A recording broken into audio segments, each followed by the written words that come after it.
Hello and welcome to our Inside Israel panel discussion. Our topic today, the logistics of a two-state solution. Is it possible? Joining me as guests, Mark Vandermaas, Giulio Gabelli, and Bob Mayton.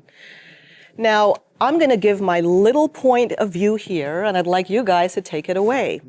I've always wondered, when you put two people or two entities to sit down at a negotiating table, there needs to be goodwill. That should be the starting point. We both have an objective. In this case, a two-state solution. We both want a two-state solution. But if one party wants to obliterate the other, and it's written in every charter, I don't understand what that is, what's in that, how that could possibly be. Abbas also indicated openly that in a Palestinian state, there will be no Jews. So from the point of view of wanting peace, I think everybody could agree, at least I would hope so, and want peace. But the purpose of our discussion is to talk about, is that possible to have a legitimate two-state solution? Let's start with you. Christine, that is the question of the century.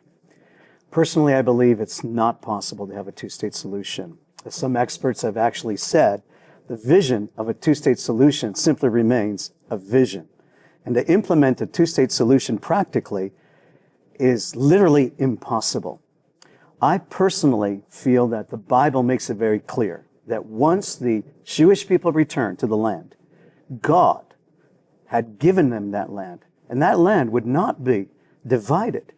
And so it's clear to me that, biblically speaking, it is not possible. If it does succeed, I believe it will be short-lived and it will fall apart because God's word is eternal and his covenant will never be revoked with the Jewish people. Okay. I'd have to say that the problem, it won't work. The problem is that this whole two-state solution is predicated on a lie. And the lie is that the Jewish people under duress are being forced to confess to crimes they haven't committed.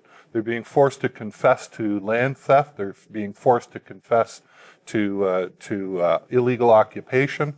The mandate for Palestine makes it very clear that the world promised them that they could rebuild their communities in the very areas that they're now being condemned for.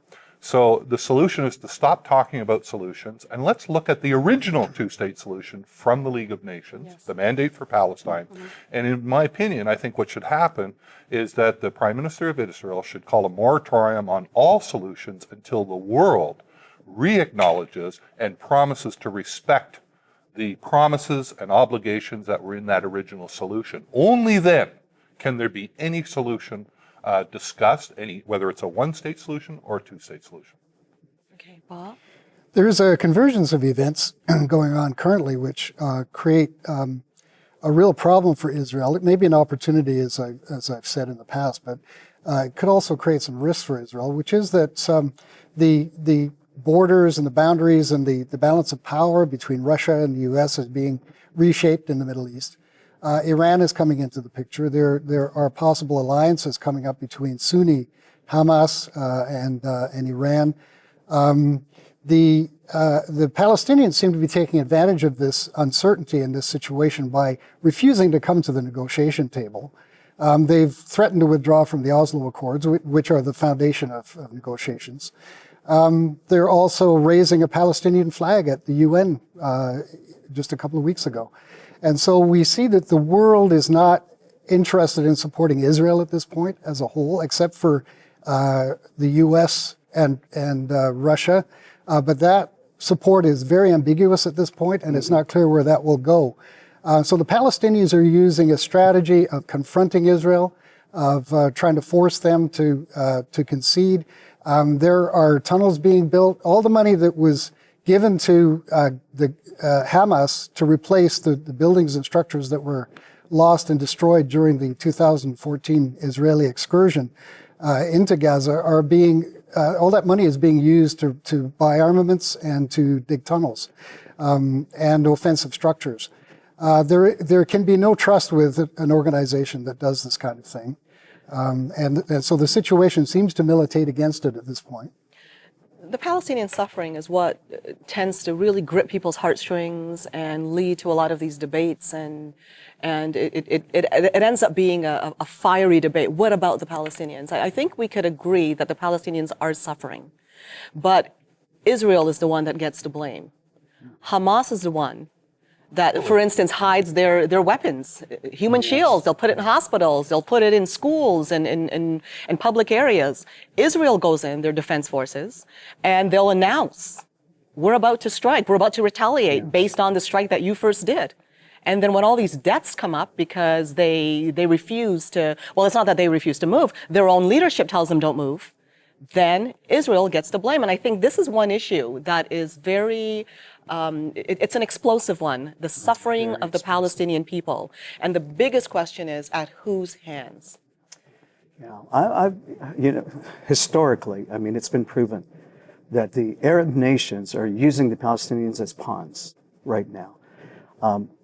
If they had goodwill to help them, there would not be these problems. The suffering that they're experiencing is not caused by Israel. Israel is not Israel is not an apartheid state, and Israel is not an occupier in that sense. In fact, the humanitarian needs of the Palestinians, the Israelis have been the greatest contributors to the humanitarian needs of the Palestinians.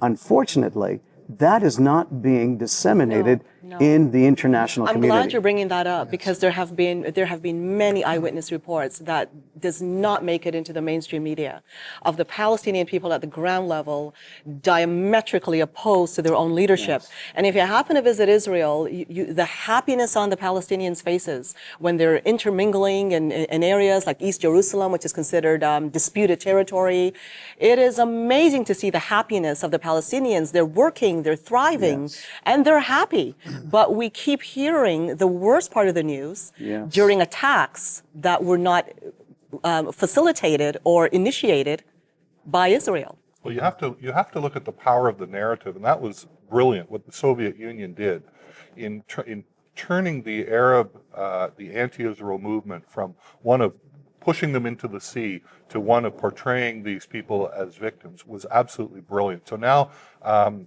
Israel is not seen as the underdog. And the problem with Israel's narrative and much pro-Israel advocacy is that it actually feeds into that, because they don't address the core issue. It's like somebody throws rocks at your kids and breaks your windows in your house. Then they call the police on you. They take you to court. They call in the media. And instead of standing up and saying, Your Honor, here's my land title deed. The world promised Jewish people we could rebuild our national home. They're saying things like, well, we really want peace. And, my cousin's a nice guy. My friend cured cancer. I saved lives in Haiti. We need the land for defense. Well, the neighbor's worse, so why don't you criticize him instead of us? And, well, why don't I give you half the land anyways? And hopefully, if you just promise not to try and throw rocks anymore. And it makes Israel look guilty every time they avoid the core issue. Is you have to address the issue. Are Jews owners or occupiers? And once you decide, I believe they're owners. If you're owners, then hold up your land title deed, stand on your hind legs and say, world, you have to acknowledge these rights, and then we'll talk about whatever solutions Well, in terms of the topic that we're discussing, is a two-state solution possible? I think the bigger question is, if you look at both sides, if you look at Israel, you look at the Palestinians, does Israel want a two-state solution? It's clear Israel does. They've gone to the negotiating table. They've withdrawn from lands. On the Palestinian end, it's written in every charter. Hamas, Fatah, the Palestinian Authority, it's written everywhere to obliterate Israel. So how could you argue for a two-state solution if you really don't want one? I mean, that, to me, is the bigger question. Do both sides really want a two-state solution? Yes. Final point. But I think the position of Israel on Palestine is really great. They've built a wall, and they're accused of apartheid. But their self-protection, their security is so important. I love the fact that Israel considers itself still to be the light to the nations. And there is this biblical basis to that. And when tragedies happen in the world, for example, you brought up Haiti. The first team in there, the first medical team in Haiti to start working with the people who'd been injured were Israelis. They sent in medical teams. They were there first. And this happens all the time. The Israelis get no credit for this. They treat the Palestinians, I believe, very well. They have to defend themselves. There's a security issue, and possibly at sometimes on an individual basis, mistakes are made. But on a policy level, the Israelis have the right approach to Palestine, and I think to the rest of the world as well. I don't think they can be blamed for that. And great point, all of you. And that concludes our segment. Please share this video, and on YouTube, click the button below to become a subscriber. In consideration of Canada's 150th birthday, please consider 150 ways to bless Israel through your Christian embassy, the ICEJ Canada. Consider becoming a $150 monthly donor. Plant 150 trees, 150 prayers for Israel. The opportunities are endless. Please contact us.